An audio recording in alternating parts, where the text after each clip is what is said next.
Garcia will be doing speech number 4. Tonight, Skylar will be doing speech number 4 out of the Confident Communicator Manual. This speech, entitled, "The Best Meal Ever," will be using vivid and descriptive words to paint a picture for the audience. Skylar is an avid chef and enjoys cooking foods from around the world. He believes in home-cooked meals and loves to challenge others to expand their and refine their palates. Please welcome Skylar Garcia.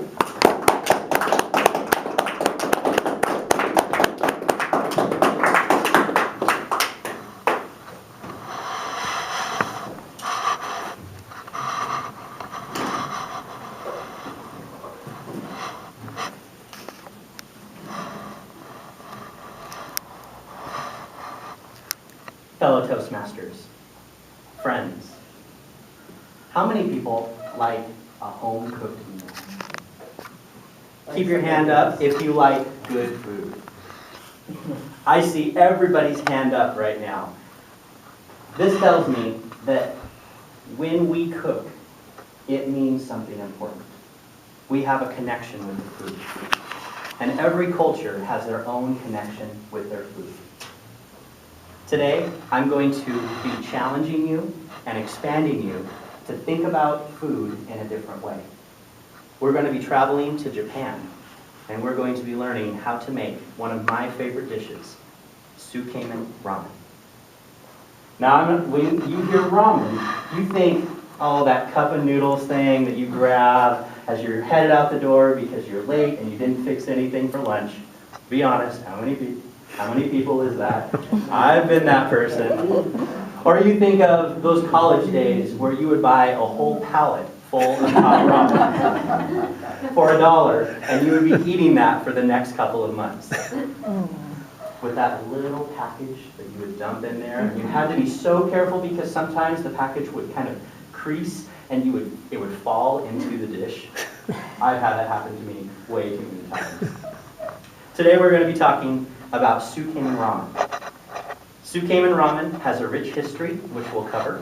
We'll also cover how to make it. I have my box of ingredients right here to show you.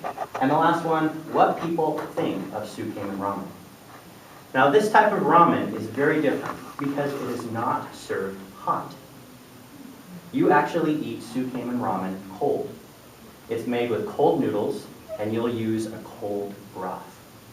So let's talk a little bit about the history of Sukeiman ramen. Ramen really exploded out of Japan after World War II. All of this wheat started coming in, something that they'd never had before. They would make their noodles out of rice. And there's lots of dishes with rice noodles, like udon or pho. Oh, that's so good, pho. This particular type of noodle is different from what you would normally find with spaghetti or lasagna.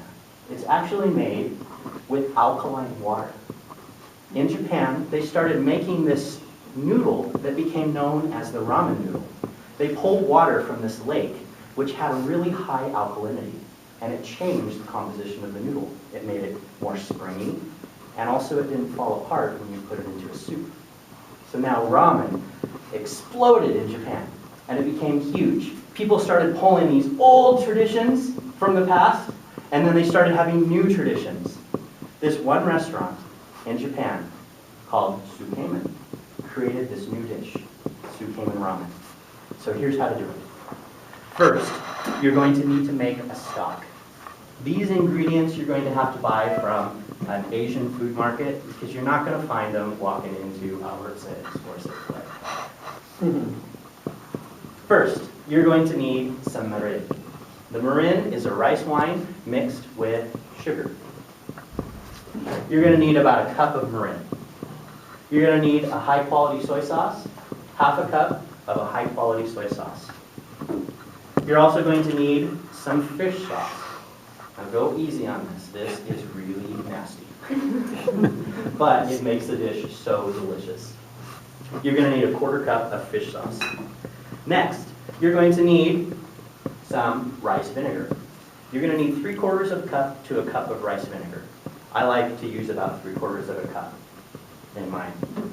Then you're going to need some of this. This is called kombu. It is a seaweed that comes from Japan. When you buy the kombu, it's going to look a little weird. There's white on this. And I thought this was mold the first time that I saw it. It's not mold, it's actually the mineral deposits from the sea. So you're going to need some kombu. You're going to need about a hand-sized portion of kombu. Then you will need some bonito flakes. Bonito flakes, the bonito is a fish. And what they do is they smoke it, and they keep smoking it until it becomes rock hard. Think of a wheel of Parmesan. And then they'll shave it off. This rock hard fish is known as kashibushi, and it's very tasty fish. This, bonito flakes, you'll need about a cup. You put them all together in a pot, and you're going to bring it to a boil, and then set it on the stove for an hour. You want all of this yummy goodness to change and to make this beautiful stock. You take your bonito flakes, you strain them out, you take your kombu, and you pull it out as well. You can cut it up and turn it into this. This can store in your freezer. It makes a really great seasoning to rice. Then you'll need some dried noodles. You can take these noodles and boil them al dente. And then you know al dente when you take the noodle, you throw it up on the ceiling and it sticks to the ceiling. You can also throw it against the wall, or you can throw it against your friend. Whatever works, depending on who's in the kitchen. But that's how you know that it's al dente. Put it in a colander, and you're going to cool off these noodles. You want them to be cold. Your stock is going to need to be cold. Your noodles are going to need to be cold. To your stock, you'll add green onions and dried black fungus. I know. When I first saw this, I'm like, dried, really? Black fungus? I'm going to put this, but it's really delicious. It's very good. If you don't want to go the wheat route, say you're going gluten-free, you can use rice noodles, and it's just as good with rice noodles. My friends came over for a week, and they wanted to try this sukeiman ramen. On day 2, we made the sukeiman ramen. You take a big bowl, and you put that stock into the bowl. And then you take your noodles, big pile of noodles, and you'll just grab your chopsticks, drag it through the sauce, and start eating. They ate and ate and ate. The next day, they requested sukeiman ramen again. Day 4, requested sukeiman ramen. We ate sukeiman ramen for a whole week. That's all they wanted to have for dinner. They thought it was so delicious. There is one thing that makes sukeiman ramen really good, and that is this chili bean paste. But you have to be incredibly careful with this. You basically dip your fork in it and then stir it into the ramen sauce. Because once this is in your system, it is like you will sweat like a sauna for 3 days. It is so hot. It's almost like Mount Vesuvius in eruption. You're like, oh, really? As it's passing from your large intestine to your small intestine. So be very, very careful. I put about a teaspoon of this, and it is delicious. So this is the secret ingredient to the sukeiman ramen. I hope all of you go home and try the sukeiman ramen. I know that the video is being recorded, so get lots of likes on my video. It'll be awesome. Check it out. Try sukeiman ramen. It is the most delicious thing you will ever have eaten. Thank you so much.